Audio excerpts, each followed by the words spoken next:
Hello everybody, in this video we're going to talk about the sine, cosine, and tangent ratios in a right triangle.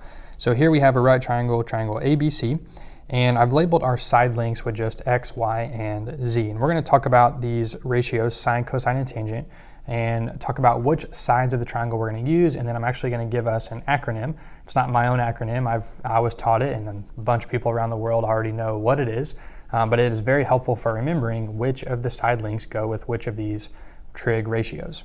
So the first one we're going to talk about is sine, and it's usually abbreviated SIN. So sine, to find the sine of an angle, we take the opposite and divide it by the hypotenuse. Okay, so if we're thinking about, let's just say, for example, sine of A, then we could say the opposite, let's change up our color here. Sine of A, the opposite of A would be x, and obviously the hypotenuse is the side that is opposite of the right angle.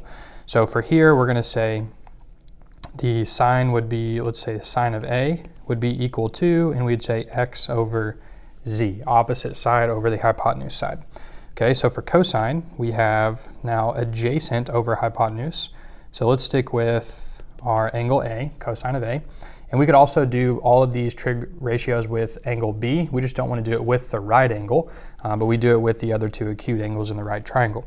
So cosine of A says adjacent over hypotenuse. So the adjacent side to angle A would be the side here that that is labeled with y. And then once again, the hypotenuse is z because it is opposite of the right angle. Okay, and the last one is called the tangent. And tangent is the ratio that does not include the hypotenuse. So it is opposite over adjacent. So we'll say tangent of A, and opposite once again would be x, and now adjacent once again is y.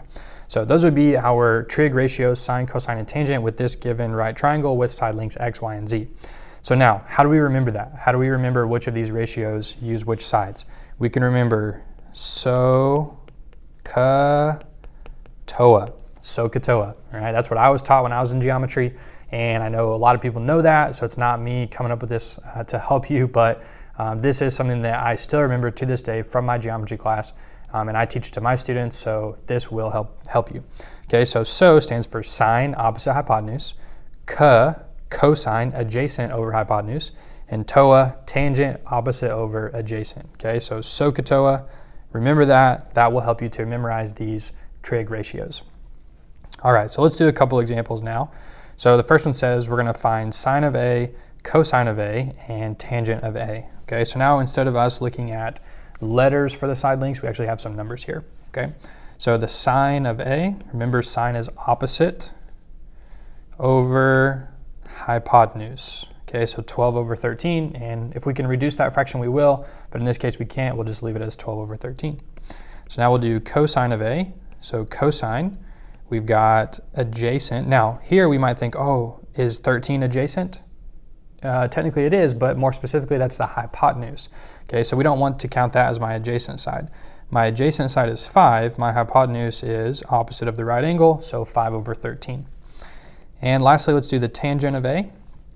So tangent, we're going to do now opposite, so 12 over adjacent, 12 over 5, okay?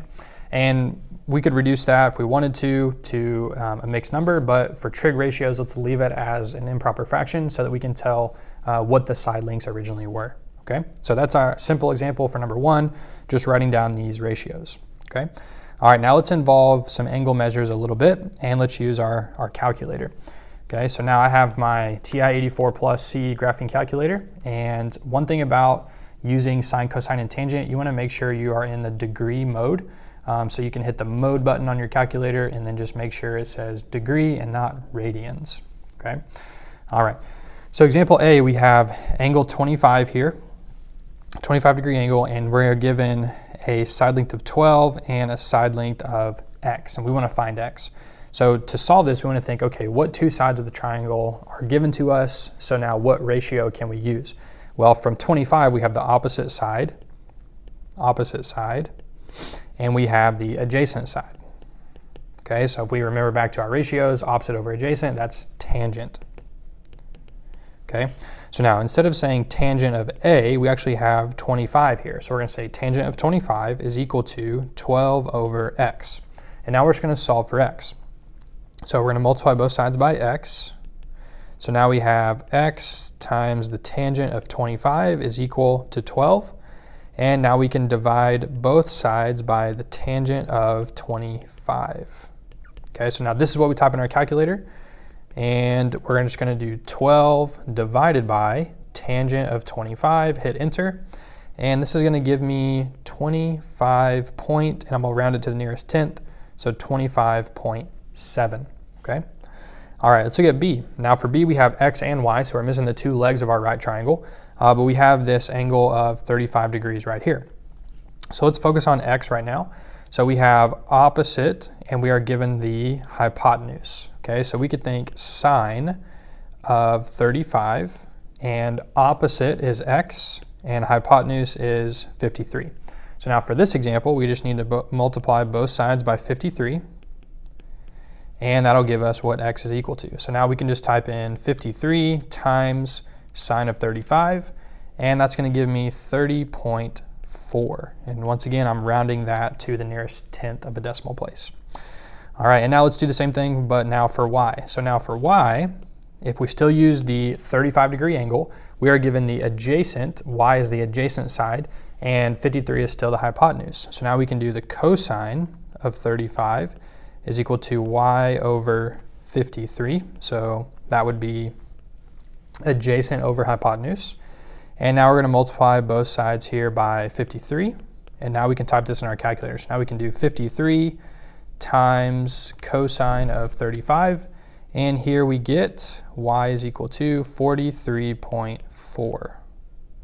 Okay, and so that's how we use the angle measure and our graphing calculator, or any calculator that we can use these trig functions to find some missing side lengths. All right, so now let's talk about sine, cosine, and tangent in special right triangles. So we've done previous videos on a 45, 45, 90 and a 30, 60, 90 right triangle. So I'll link those in the cards right now. And so let's look at these two special right triangles and find the sine, the cosine, and the tangent of a 30-degree angle, a 45-degree angle, and a 60-degree angle, because we're going to notice that there's something similar about these types of relationships. So if we think back to 45, 45, 90, if we do our simplest side lengths, we would have legs that are equal to 1, and our hypotenuse is the square root of 2, okay? So now the sine of 45, we can choose either one of these 45-degree angles. It doesn't matter. And we could think sine is opposite over hypotenuse, so this is going to be 1 over the square root of 2. But we can't leave a radical in the denominator, so we need to rationalize this by multiplying top and bottom by root 2.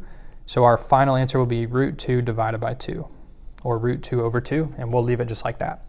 Okay, so for cosine, we're going to do adjacent over hypotenuse. So adjacent to 45 is 1, and hypotenuse is root 2. So this is going to become the same thing, root 2 over 2. And now tangent of 45, tangent is opposite over adjacent. So this would be like opposite and adjacent. So just 1 over 1, which is just equal to 1. Okay. All right, now if we look at the sine and cosine here, sine of 45, cosine of 45, they are the same. Okay, just keep that in mind. All right, now let's do our 30, 60, 90 right triangle. So sine of 30, so 30 is over here. So sine is opposite over hypotenuse. So this is going to be 1 over 2. And cosine is adjacent over hypotenuse. So this will be root 3 over 2. And tangent is opposite over adjacent. So this will be 1 over root 3. We have to rationalize. And we end up with root 3 over 3. Okay, so remember our side lengths here, our smaller leg needs to, all of these 30, 60, 90 right triangles are similar. So our simplest measures that we can use, longer length is root 3, longer leg would be root 3, smaller leg is 1, and the hypotenuse is 2. All right, so now let's look at sine of 60. So now we're going to look at our 60-degree angle, and sine is opposite over hypotenuse. So this is going to be root 3 over 2. And cosine would be adjacent over hypotenuse. So this is going to be adjacent 1, hypotenuse 2.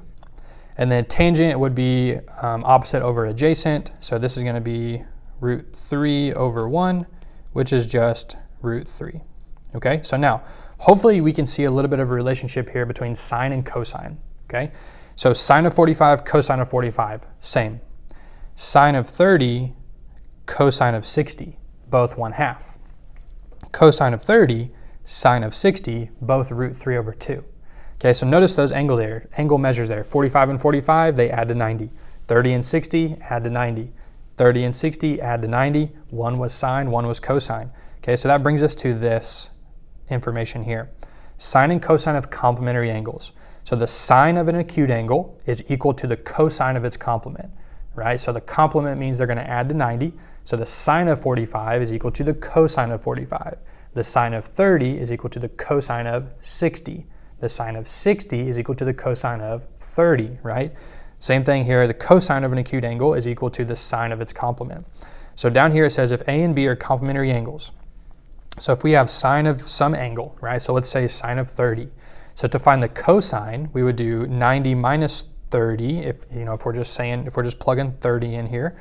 And so then that would give us the cosine of 60, okay? So that's what we saw from those 30, 60, 90 special right triangles. And that works with any two acute angles that sum to 90, not just 45 and 45 or 30 and 60, okay? So now these other three tell us the same thing. Sine of an angle is equal to cosine 90 minus that angle. That's going to give us the same thing, okay? So basically here this says like cosine of A is equal to sine of B is equal to cosine of A. Sine of A is equal to cosine of B equal to sine of A. So let's finish this video writing some trig terms, sine of 40 in terms of cosine and cosine in terms of sine. So here we have sine of 40.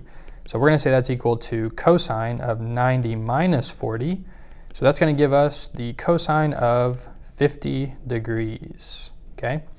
And write cosine of 25 degrees in terms of sine. So we're going to say cosine of 25 is equal to sine of 90 minus 25. So we get the sine of 65 degrees. Okay, so if you want to check that, we could use our calculator. So if I just type in sine of 40, sine of 40 gives me, I'll say 0.64. And if we do cosine of 50, we get the same thing, okay, 0.64. And if you do this in your calculator, you can see the longer decimal expansion. Right now I'm just rounding for our video. And let's do the other one. Cosine of 25 will give me 0.91, and sine of 65 once again gives me 0.91. Okay, so that's a little bit about sine, cosine, and tangent and those relationships, those trig ratios in right triangles.